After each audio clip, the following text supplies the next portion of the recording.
Oi, sou o Wanderson Vitor da Silva, sou da Fundação Tito Setúbal e lá eu coordeno a área de Democracia e Cidadania Ativa. A pesquisa Vetores de Comunicação Política em Aplicativos de Mensagem pareceu muito interessante para mim porque os aplicativos de mensagem são a nova esfera pública da democracia brasileira, né? Ou seja, entender de que maneiras esses instrumentos eles constroem consensos, constroem comunicações políticas, constroem idealizações, constroem ideias de futuro é fundamental, né? Entender também a forma como as pessoas consomem essas informações, né? A pesquisa, de alguma maneira, abre uma caixa de Pandora do que é chamado de desinformação, né?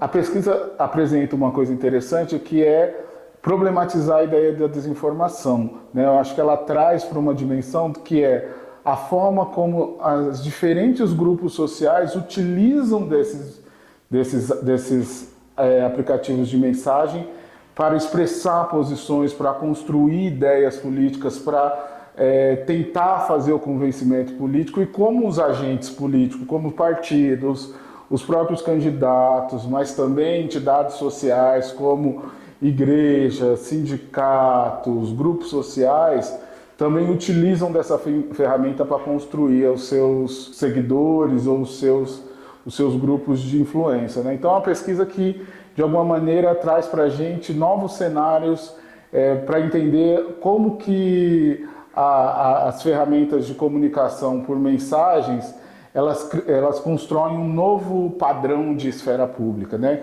Para entender como o jogo político vai ser decidido, para entender como a maneira as eleições vão ser decididas no próximo pleito eleitoral, é fundamental a gente entender como que os diferentes grupos sociais se utilizam e experienciam essas ferramentas de comunicação, né? Então a pesquisa ela abre um flanco muito importante para a gente entender quais são as estratégias que estão em jogo no próximo pleito para convencer os eleitores ou para engajar eleitores em determinadas campanhas eleitorais. Então é uma pesquisa fundamental e que ela precisa ser circulada. Um outro ponto importante que apareceu na pesquisa é que, embora haja um debate colocado, e muito bem colocado, sobre polarização política na sociedade brasileira, tem um núcleo ali dos não politizados, ou os não, nem de direita e nem de esquerda, que são decisivos na maneira como a gente circula a comunicação política, né? Eles são mais avessos a utilização de mensagens políticas em grupos de sociabilidade familiares ou de amigos, são menos ativos em disputas ou discussões em grupos fechados de mensagem. Então, esse grupo é interessante pensar porque esse grupo ele pode ser decisivo no processo eleitoral.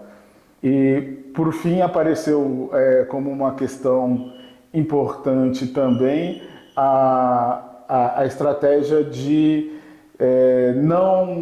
separar, as pessoas começam a separar o que são os espaços de discussões políticas do que são os espaços de trocas e sociabilidades familiares, né? Ou seja, se em 2022 a gente viu que a disputa eleitoral fazia com que os famosos grupos de família no WhatsApp fosse abandonado por uma parte considerável dos integrantes por desacordo com o que era colocado ali.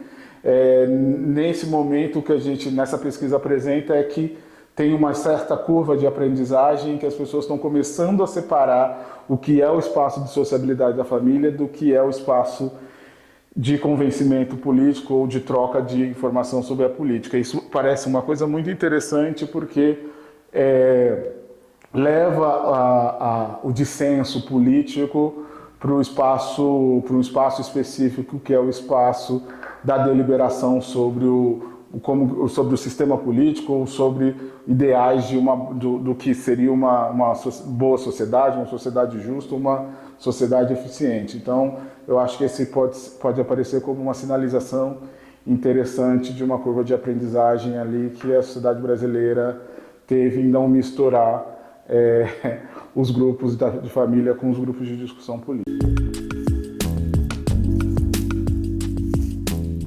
Recos, 10 anos promovendo a participação social.